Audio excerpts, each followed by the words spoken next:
Bonsoir. Alors, je vais attendre quelques instants, le temps que Facebook avertisse que je suis en live.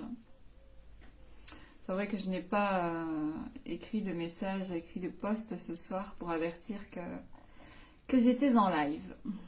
Ça me fait super plaisir de revenir pour un live un peu improvisé, même si, enfin, partiellement.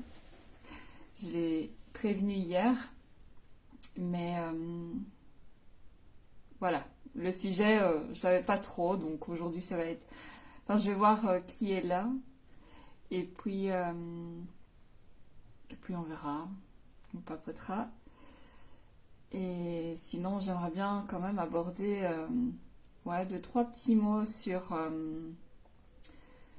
le petit panneau que j'ai posté tout à l'heure par rapport aux principes un peu trop rigides et aux préjugés.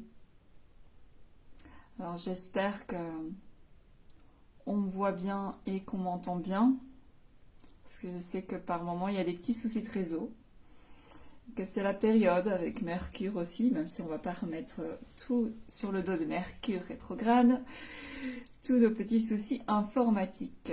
Donc on verra bien. Je continue et puis je verrai si au fur et à mesure vous arrivez. Donc déjà, ça me fait super plaisir d'être là avec vous, ou en replay. Et si vous regardez en replay, n'hésitez pas à mettre un petit hashtag replay.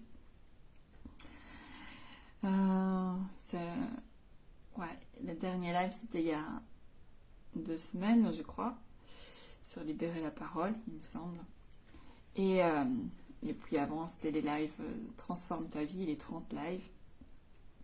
Donc ici, j'aimerais bien revenir un peu plus souvent, spontanément, faire des petits lives pour aborder quelques thématiques comme ça, toujours dans l'objectif d'être plus conscient en fait de sa vie, de soi, de nos relations aux autres. Et pour l'instant, c'est ce qui attire mon attention, c'est tout ce qui est relationnel.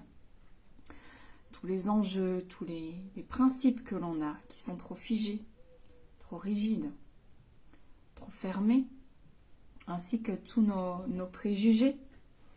Et je me questionne, j'observe un peu tous les jeux qu'il y a dans nos relations, toutes sortes de relations. Nos relations amoureuses sont de très beaux miroirs et de très belles expérimentations justement pour aller observer tout ça. Observer un peu tous les schémas que l'on a, nos conditionnements, nos principes, nos préjugés, nos jugements. Et cette histoire de principes et de préjugés, ça nous ferme la porte, les portes en fait, à de merveilleuses opportunités, à de merveilleuses situations, à de merveilleuses relations. C'est vrai, qui n'a pas de préjugés? Qui n'a pas de principes? Tout le monde, on en a tous. Et on est tous... on va tous se faire une idée d'une situation, d'une personne, en fonction de nos principes, en fonction de nos valeurs aussi, en fonction des préjugés que l'on a adoptés, soit de nos parents, de la société, beaucoup au niveau de la société, des effets de mode, de la religion, de ce qui se fait, de ce qui ne se fait pas, de ce qui est toléré, de ce qui n'est pas toléré, de ce qui est considéré, de ce qui n'est pas considérable. Et ça vient énormément jouer. Ça crée énormément d'enjeux et ça nous limite en fait dans nos expériences. Ça nous limite dans toutes les possibilités d'expansion et d'épanouissement. Et c'est vraiment dommage. Et on ne se rend pas compte qu'on a autant de préjugés, autant de principes. Parce que pour nous c'est normal. Il n'y a que quand, soit après coup, où on se rend compte qu'on a loupé une opportunité à cause d'un jugement, à cause de certains a priori, de certains préjugés. Donc à ce moment-là, on peut se rendre compte et se dire est-ce que j'ai bien fait? Est-ce que j'ai bien agi? Est-ce que je n'aurais pas pu faire autrement? Parce qu'en soi, il y a toujours moyen de faire autrement. Quand on reproduit toujours les mêmes choses, on obtient toujours les mêmes résultats. C'est pour ça que rien ne change dans notre vie. Parce qu'on reproduit sans cesse les mêmes choses, mais en espérant des résultats différents. Sauf que ça ne peut pas fonctionner. Ça ne peut pas. Donc, c'est bien d'aller observer, d'aller questionner en fait. Qu'est-ce qu'il y a derrière tout ça? Qu'est-ce qui fait que on se coupe en fait de ce lien aux autres, de cette ouverture aux autres, à la vie, aux opportunités?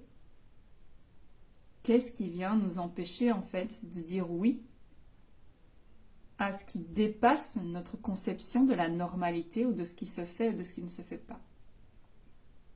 Bon, prenons un exemple, relation amoureuse. Vous avez un certain type de femme, d'homme en tête. Pour vous, voilà. Dès que vous serez confronté à ce type de personne, ça créera une ouverture. Ok. Peut-être que vous retombez tout le temps sur les mêmes personnes. Voilà, si vous avez une relation qui dure depuis très longtemps, je suis vachement contente pour vous. Mais ce n'est pas le cas pour tout le monde. Et donc, on va être donc au-delà des schémas répétitifs. Donc là, on n'aborde pas sous cet angle-là. Mais là, on va juste se dire, voilà, dans ma tête, je conçois une seule type de personne. Donc, mon partenaire ou ma partenaire doit correspondre à ce genre de personne-là. Coucou, à partir du moment où on rencontre une personne qui ne correspond pas à ce modèle-là, on va se fermer. On va créer une résistance, on va créer... coucou. Bah oui. On va créer vraiment une sorte d'armure, une sorte de rempart en fait pour, voilà, se dire, ben non, moi j'ai décidé que cette personne-là, elle ne me correspondait pas, donc je ne vais pas faire l'effort d'aller pousser ma curiosité ou de m'intéresser à cette personne-là, même si elle n'est pas dans mes standards. Voilà où on se ferme déjà des portes, parce qu'on ne sait pas ce que peut nous apporter une personne qui ne correspond pas du tout à la conception que l'on se fait en fait de la personne qui doit nous correspondre. J'espère que c'était clair. Et voilà, c'est là déjà dans nos relations. Tout ce qui dépasse un peu la norme, coucou, tout ce qui dépasse un peu la norme, notre norme, mais bien souvent notre norme est basée sur la norme d'un groupe, d'un collectif et de la société. Donc, on va se baser là-dessus. Alors que, inconsciemment, on sera peut-être attiré, on aura peut-être envie de sortir un peu du cadre et on n'osera pas à cause de ce regard, à cause de ces peurs. Et des peurs, on en a beaucoup. Et tout ça, ça nous limite en fait dans l'expérience dans les expériences qu'on peut vivre. On est là pour vivre des expériences. Chacun a une conception de comment doit être sa vie. Voilà, si on est bien dans une certaine routine, dans un certain modèle, dans un certain schéma, il n'y a pas de raison d'en changer. Seulement, il y a certaines personnes, dont moi, qui n'ont pas envie de correspondre et de se coller en fait au modèle qu'on nous propose. Donc, déjà dans la conception du couple, dans la conception de quelle personne est faite pour moi ou pas, là aussi, on va dépasser un peu le cadre. Quel boulot est fait pour moi ou pas? Qu'est-ce qui me convient? Qu'est-ce qui ne me convient pas? Quel genre d'amitié aussi? Parce que là aussi, on a des préjugés.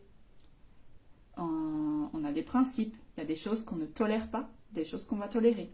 Mais est-ce que les choses que vous ne tolérez pas, de par vos principes, est-ce qu'ils ne sont pas trop rigides?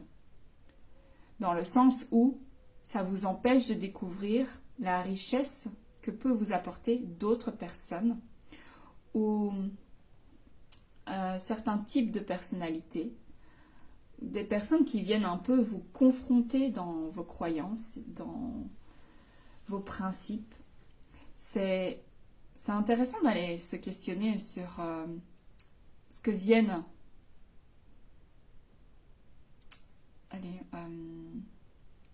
provoquer un peu comme réaction ces personnes-là chez nous.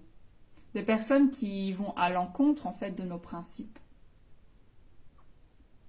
En fait, j'aime bien un peu, c'est pas de me casser la tête, mais j'aime bien de creuser en fait dans ces réflexions-là, parce que on se base sur certains modèles relationnels. Mais ces modèles-là ne sont pas tout à fait sains.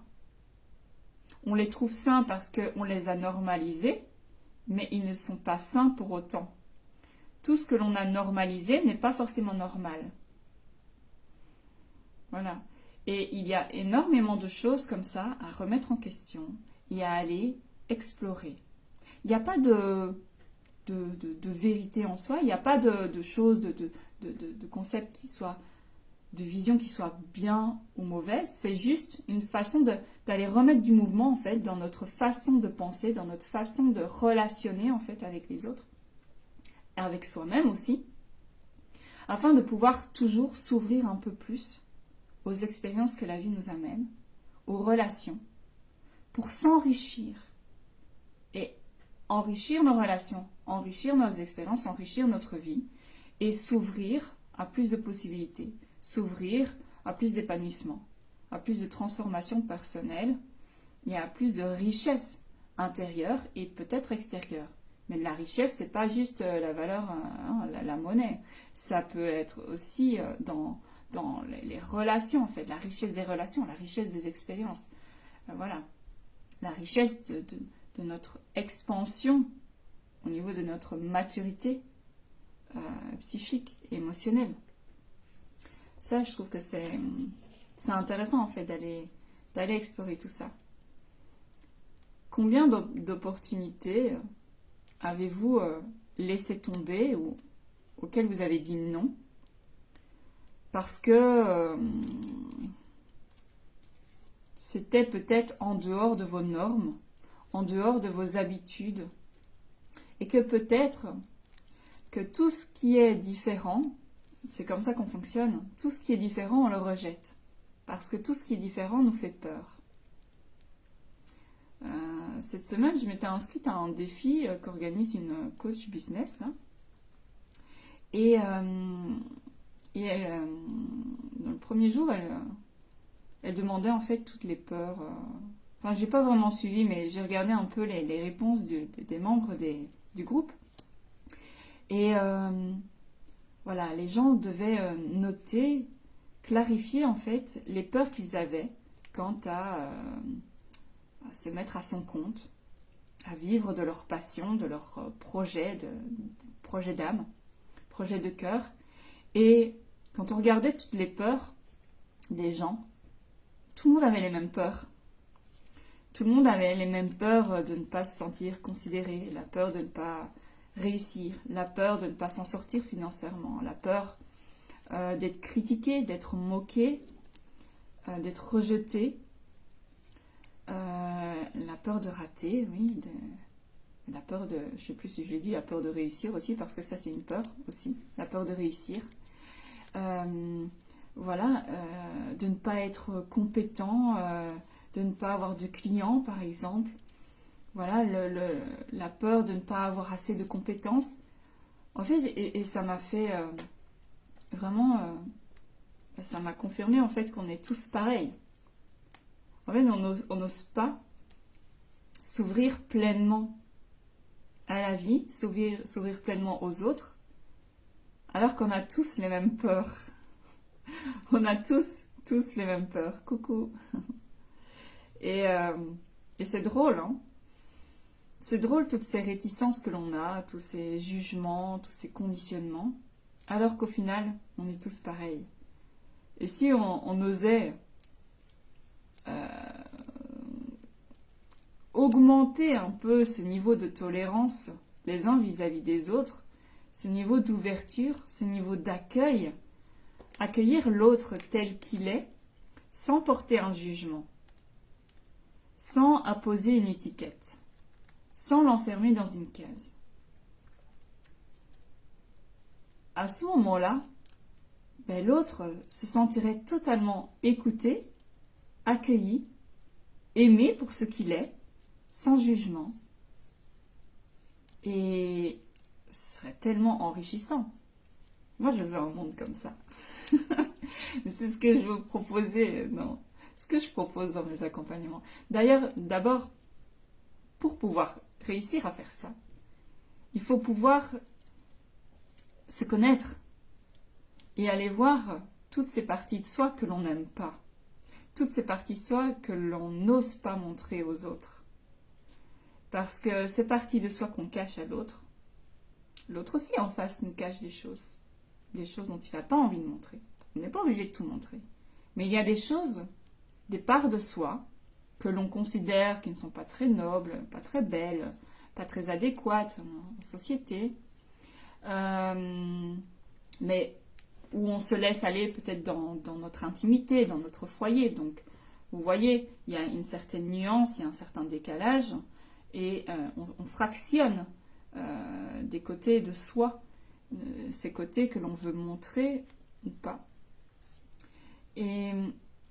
Et si on accepte déjà d'aller voir ces parties que l'on ne veut pas montrer, que l'on ne veut pas dévoiler, on peut accepter après que l'autre puisse cacher certaines parts de lui-même.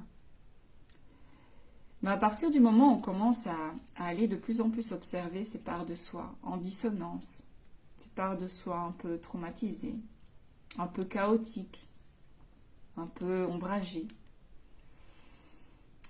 on commence à y voir quand même un peu de beauté. Et que toutes ces parts-là, elles font partie de nous. On ne peut pas les cacher, on ne peut pas les refouler longtemps. Parce qu'elles refont surface à un moment donné où on n'a pas envie qu'elles ressortent. Surtout quand on n'a plus aucune maîtrise de soi, c'est là qu'elles ressortent. C'est là qu'elles nous font avoir des attitudes un peu trop excentriques, un peu trop intenses, un peu trop démesurées. Et à partir du moment où on les voit, on les accueille, où on peut les aimer, parce que oui, à un moment donné, on peut aimer nos parts un peu plus sombres, parce qu'elles nous servent, et elles nous ont servi à nous débrouiller dans la vie, à nous sortir de situations un peu difficiles, où on avait besoin de s'affirmer, on avait besoin d'aller chercher des parts un peu plus fortes, un peu plus courageuses. Et ça nous a demandé de mobiliser des traits de personnalité qui ne sont peut-être pas valorisés dans la société, mais qui font partie de nous. On a tous des côtés un peu moins jolis, on est tous pareils, mais on n'ose pas les montrer.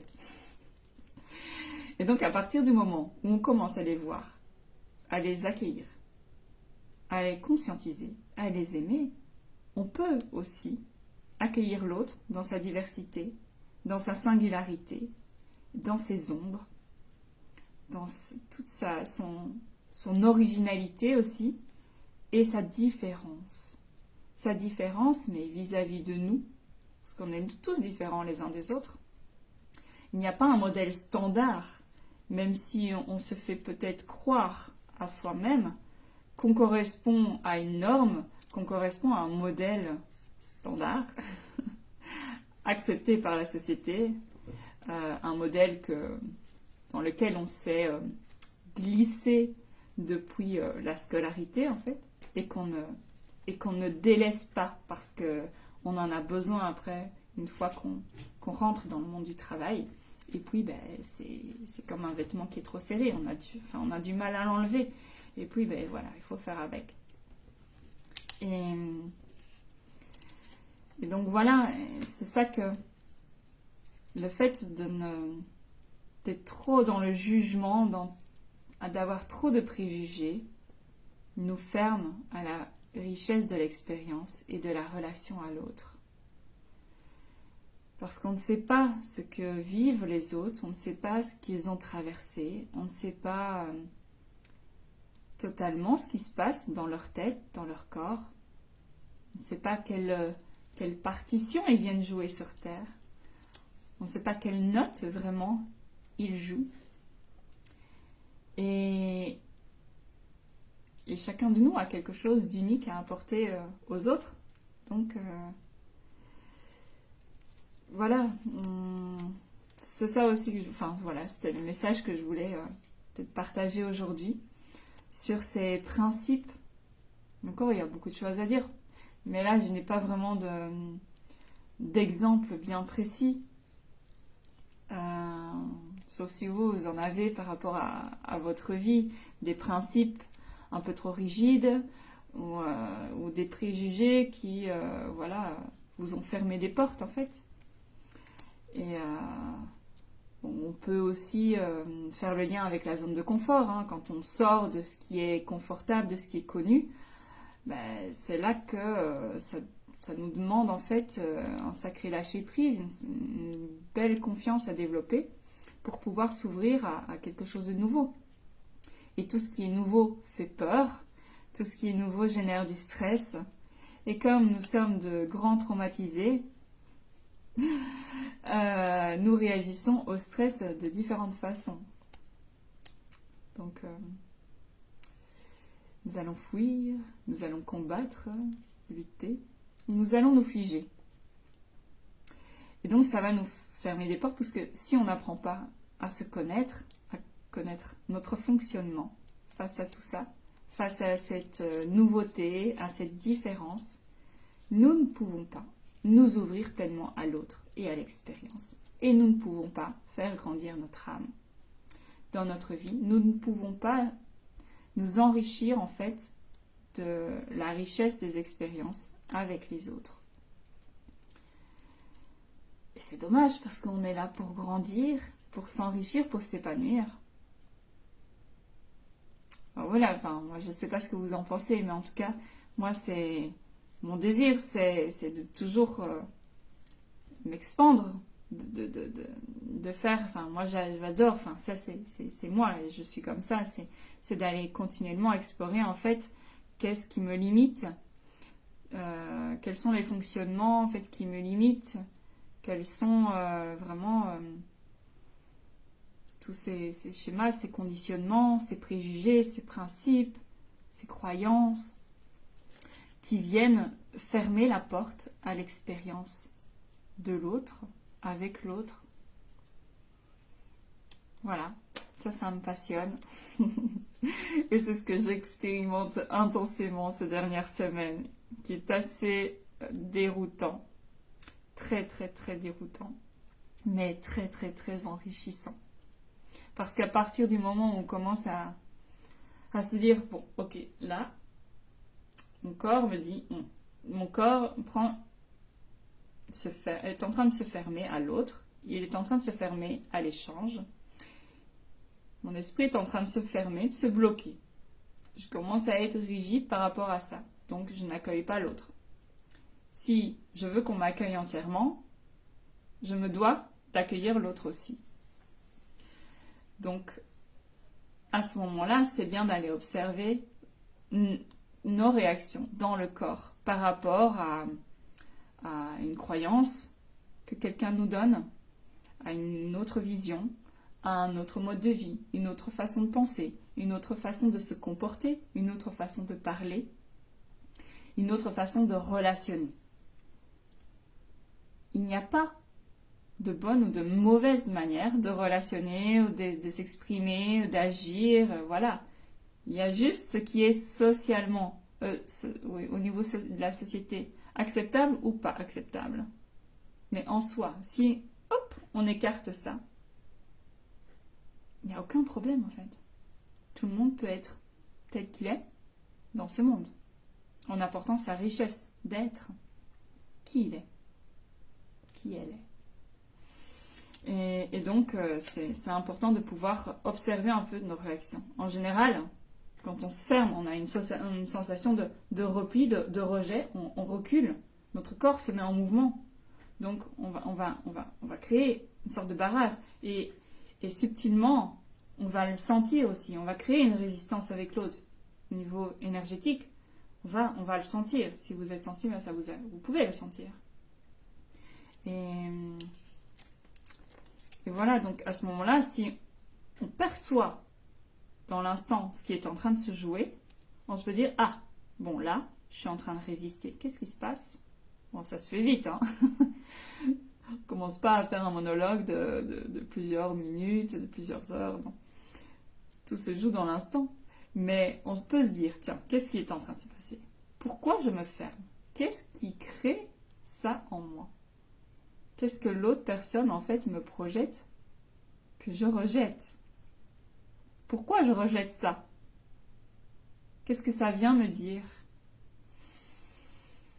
Voilà. En général, c'est juste une rigidité d'esprit.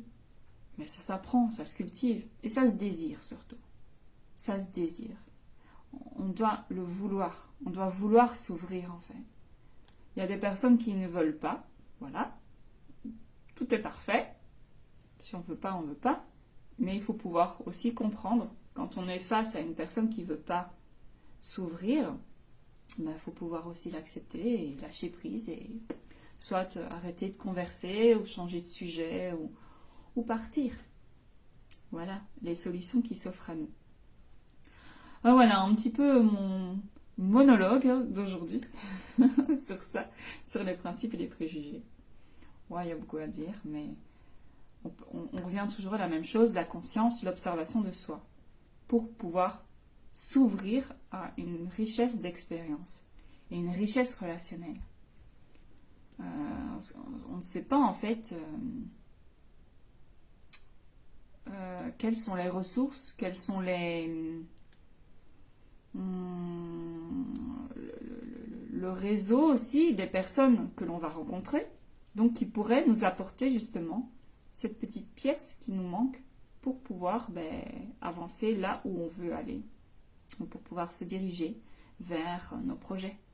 Donc, quand on se ferme à quelque chose qui dépasse un peu notre entendement, qui dépasse notre champ de compréhension, qui dépasse notre confort, nos connaissances, voilà, de ce qui est confortable pour nous, à ce moment-là,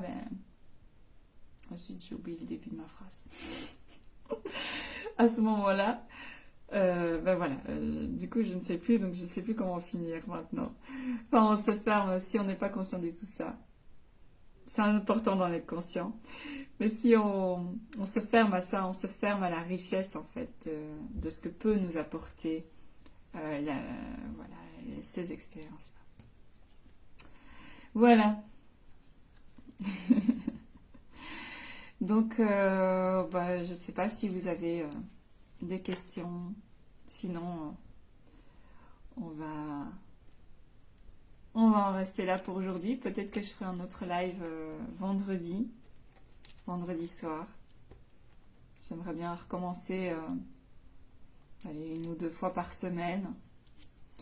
Quelques lives, des petits lives comme ça pour partager, pour ouvrir un peu son esprit à d'autres choses, d'autres concepts, pour augmenter son niveau de tolérance, d'accueil de l'autre, d'amour de l'autre. Voilà. Bon, alors je vais vous laisser. Je vous souhaite une très belle soirée et je vous dis à vendredi peut-être. Voilà. Belle soirée.